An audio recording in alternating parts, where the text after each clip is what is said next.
தென்னாடுடைய சிவனே போற்றி, எந்நாட்டவர்க்கும் இறைவா போற்றி. அனைத்து தமிழ் உள்ளங்களுக்கும் கனிவான வணக்கங்கள். நாம் இந்த பதிவில் பிறக்கப் போகும் ஏப்ரல் மாதத்திற்கான சுப மற்றும் அசுப பலன்கள் என்னென்ன என்பதனையும், அசுப பலன்கள் ஏற்படுமாயின் ராசிக்காரர்கள் செய்ய வேண்டிய பரிகாரங்கள் என்னென்ன, வழிபட வேண்டிய தெய்வம் யார் என்பதனை பற்றியும் விரிவாக காண்போம். உங்கள் வாழ்வில் வளமும் நலமும் செல்வ செழிப்பும் பெற்று வாழ்வில் உயரிய நிலையை அடைய எல்லாம் வல்ல இறைவனை வேண்டி விரும்பி கேட்டுக்கொள்கிறேன். நிகழும் ஸ்ரீ மங்களகரமான சோபகிருது ஆண்டு பங்குனி மாதம் 19ஆம் தேதி திங்கட்கிழமை அன்று சப்தமி திதியில் மூலம் நட்சத்திரத்தில் வரியான் நாமயோகத்தில் அமிர்தயூகம் கூடிய நன்னாளில் இந்த மகத்தான ஏப்ரல் மாதம் பிறக்கிறது. இம்மாத கிரக நிலைகளை பார்க்கும்போது மேசத்தில் குரு பகவானும், கன்னி ராசியில் கேது பகவானும், தனுசு ராசியில் சந்திர பகவானும், கும்ப ராசியில் சனி பகவானுடன் செவ்வாய் பகவானும் சஞ்சாரம் செய்கின்றனர். மீனராசியில் சூரிய பகவான், ராகு பகவான், சுக்கிர பகவான், புதன் பகவான் இணைந்துள்ளனர். இம்மாத கிரக பெயர்ச்சி என எடுத்துக்கொண்டால் ஏப்ரல் 13ஆம் தேதி சூரிய பகவான் மேசராசிக்கும், ஏப்ரல் மாதம் 23ஆம் தேதி செவ்வாய் பகவான் கும்பராசியில் இருந்து மீனராசிக்கும் இடப்பெயர்ச்சி அடைகின்றனர். அதேபோல் இந்த ஏப்ரல் மாதம் 24ஆம் தேதி சுக்கிர பகவான் மீனராசியில் இருந்து மேசராசிக்கு இடப்பெயர்ச்சி அடைகிறார்.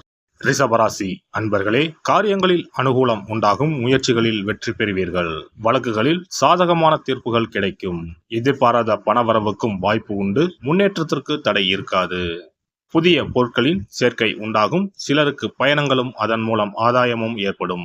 புதிய ஆடை ஆபரணங்கள் வாங்கி மகிழ்வீர்கள். ஆனாலும் குடும்பத்தில் அடிக்கடி வீண் விவாதம், கணவன் மனைவிக்கிடையே கருத்து வேறுபாடுகள் தோன்றக்கூடும். ஒருவரை ஒருவர் அனுசரித்து செல்வது நல்லது. குடும்பத்தில் மகிழ்ச்சியும் நிம்மதியும் உண்டாகும். பிள்ளைகள் வகையில் பெருமை சேரும். உறவினர்கள் வருகையும் அவர்களால் உதவிகளும் உண்டு. ஆனால் மாத கடைசியில் அவர்களில் சிலரால் பிரச்சனைகளும் ஏற்படலாம் என்பதால் பொறுமையை கடைபிடிப்பது அவசியம். சுப நிகழ்ச்சிகளில் கலந்து கொள்வீர்கள். உடல் ஆரோக்கியத்தில் கவனம் தேவை. வாழ்க்கை துணை வழி உறவினர்கள் வருகையால் குடும்பத்தில் மகிழ்ச்சி உண்டாகும். சுபகாரிய பேச்சுவார்த்தை அனுகூலமாக முடியும். உத்தியோகத்தில் பணிச்சுமை அதிகரிக்கும். சக ஊழியர்கள் அனுசரணையாக நடந்து கொள்வார்கள். கூடுமான வரை உங்கள் பணிகளில் மட்டுமே கவனம் செலுத்தவும். உயர் அதிகாரிகளுடன் பேசும்போது பொறுமையை கடைபிடிக்கவும். அவர் கோபத்தில் எதுவும் கூறினாலும் மௌனமாக இருப்பது பிற்காலத்துக்கு நல்லது.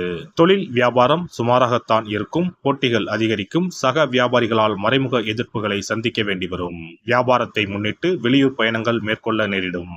புதிய முயற்சிகளை இம்மாதத்தில் மேற்கொள்ள வேண்டாம். அரசாங்க வகையில் எதிர்பார்த்த காரியங்கள் தாமதமாக முடியும்.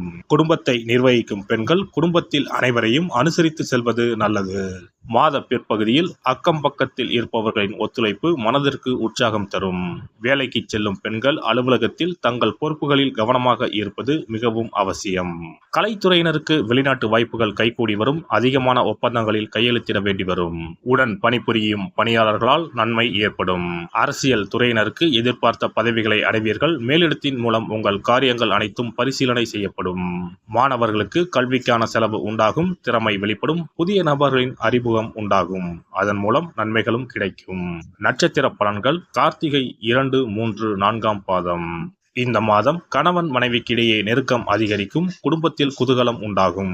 வாகனம் வாங்கும் அல்லது புதுப்பிக்கும் பணியில் ஈடுபடுவீர்கள். பயணம் மூலம் சாதகமான பலன் கிடைக்கும். குடும்பத்தில் சுபகாரியங்கள் நடைபெறும். ரோகிணி நட்சத்திரம். இந்த மாதம் உங்களது வார்த்தைகளுக்கு மதிப்பு கூடும். தொலைதூர தகவல்கள் நல்ல தகவல்களாக வரும். எதிர்பார்த்த பணம் வரும் வாய்ப்பு உள்ளது. திறமை அதிகரிக்கும். உங்களது செயல்களுக்கு பாராட்டு கிடைக்கும். மனதில் தைரியம் கூடும். மிருகசிரிஷம் 1, 2ஆம் பாதம். இந்த மாதம் செல்வ சேர்க்கை உண்டாகும். எந்த ஒரு வேலையும் மன திருப்தியுடன் செய்வீர்கள். புத்தி சாதுரியம், வாக்கு வன்மையும் அதிகரிக்கும். முக்கிய நபர்களின் அறிமுகம் கிடைக்கும். பணவரவு அதிகரிக்கும். பரிகாரம்: தினமும் கந்த சஷ்டி கவசம் சொல்லி முருகனை வழிபட்டு வருவதால் மனதில் துணிச்சல் உண்டாகும். எதிலும் வெற்றி கிடைக்கும். அதிர்ஷ்ட தினங்கள் ஏப்ரல் 5, 6. சிறப்பு பரிகாரம்: கடன் சீக்கிரம் அடைபட செவ்வாய்க்கிழமை இந்த எளிய பரிகாரம் செய்யுங்கள். முருகப்பெருமான் உடனே ஓடி வந்து உதவுவார். செவ்வாய்க்கிழமை அன்று சில எளிய பரிகாரங்களை செய்வதால் விரைவில் கடனை அடைத்து விடலாம் என நம்பப்பட்டு வருகிறது. செவ்வாய்க்கிழமையின் சிறப்புகள் பற்றி காண்போம். எவ்வளவு சம்பாதித்தாலும் வரவும் செலவும் சிலருக்கு சரியாக இருக்கும். சேமிப்பு என்பது உப்புக்கும் இருக்காது. ஆனால் சிலருக்கு வரவை மீறியும் அதிக செலவுகள் ஏற்பட்டு கடன் போன்ற பிரச்சனைகள் வந்துவிடும்.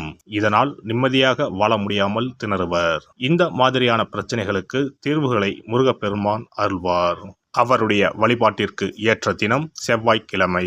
செவ்வாய்க்கிழமை அன்றைய நாளில் கடன் பிரச்சனைகள், பணி தொடர்பான பிரச்சனைகளை நினைத்து முருகனை வழிபடலாம். செவ்வாய்க்கிழமை அன்று நல்ல செயல்களை தொடங்க ஏற்ற நாள் இல்லை என்பது பாரம்பரியமாக நம்பப்பட்டு வருகிறது.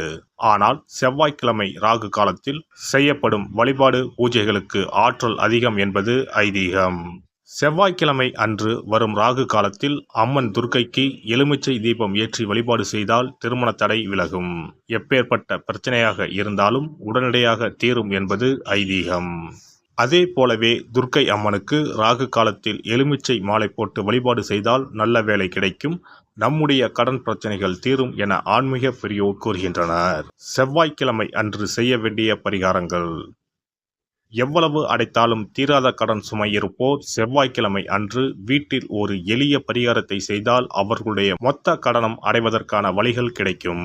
செவ்வாய்க்கிழமையில் வருகின்ற செவ்வாய் ஹோரையில் இந்த வழிபாட்டை செய்ய வேண்டும்.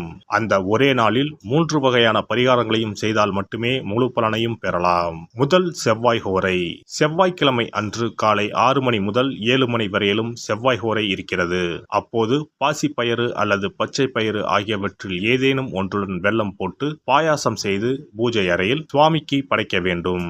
வீட்டு பூஜை அறையில் விளக்கேற்றி எங்களுடைய வீட்டின் கடன் சுமைகள் விரைவில் அடைபடுவதற்கான வழிவாய்ப்பை எங்களுக்கு கண்முன்னே காட்டுங்கள் என குலதெய்வம், இஷ்ட தெய்வம் எல்லோரிடமும் பிரார்த்தனை செய்ய வேண்டும். இரண்டாவது செவ்வாய் ஹோரை செவ்வாய்க்கிழமை அன்று பகல் பொழுதில் 1 மணி முதல் 2 மணி வரை இருக்கிறது.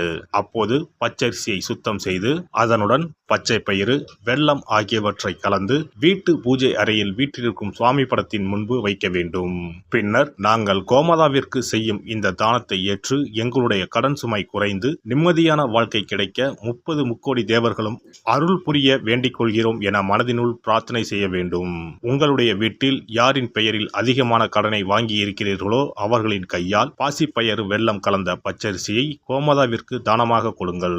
பசுமாட்டிற்கு இந்த தானத்தை செய்த பிறகுதான் அன்றைய தினம் பகலில் உணவு சாப்பிட வேண்டும். ஒருவேளை நீங்கள் பணிக்கு செல்பவராக இருந்தால் காலையில் இதையெல்லாம் தயார் செய்து கையில் எடுத்துக்கொண்டு சென்று விடுங்கள். உங்கள் மனதிற்குள் எல்லாவற்றையும் பிரார்த்தனை செய்துவிட்டு பணியிடத்திற்கு அருகில் உள்ள பசுமாட்டிற்கு வழங்கலாம். மூன்றாவது செவ்வாய் ஹோரை. மூன்றாம் செவ்வாய் ஹோரை செவ்வாய்க்கிழமை அன்று மாலை 6 மணிக்கு மேல் வரும். அப்போது உங்கள் வீட்டு பூஜை அறையில் ஒரு நெய் தீபத்தை ஏற்றுங்கள். நீங்கள் வழக்கமாக ஏற்றும் தீபத்தினை தவிரவும் மற்றொரு அகல் விளக்கில் நெய் தீபம் கட்டாயம் ஏற்ற வேண்டும். இது முருகனுக்காக ஏற்றும் தீபமாகும். இந்த தீபத்திற்கு முன்பாக நின்று கடன் அடைபடும் வழியை காட்டு அப்பனே முருகா, கடனே இல்லாமல் வாழும் வாழ்வை தந்தருள் இறைவா என முருகப்பெருமானிடம் மனமுருகி வேண்டிக் கொள்ளுங்கள். இந்த பரிகாரங்களை நம்பிக்கையுடன் செய்தால் மட்டுமே நிச்சயம் உங்களுடைய கடன் விரைவில் அடைபடும்.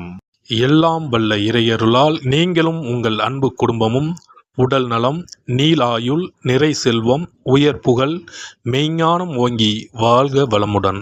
இந்த வீடியோ பதிவு உங்களுக்கு பிடித்திருந்தால் லைக் பண்ணுங்க, கமெண்ட் பண்ணுங்க, ஷேர் பண்ணுங்க, மறக்காம சப்ஸ்கிரைப் பண்ணுங்க, பக்கத்துல இருக்கிற பெல் பட்டனை கிளிக் பண்ணுங்க. நன்றி, வணக்கம். ஓம் நமச்சிவாய. சிவாய நம.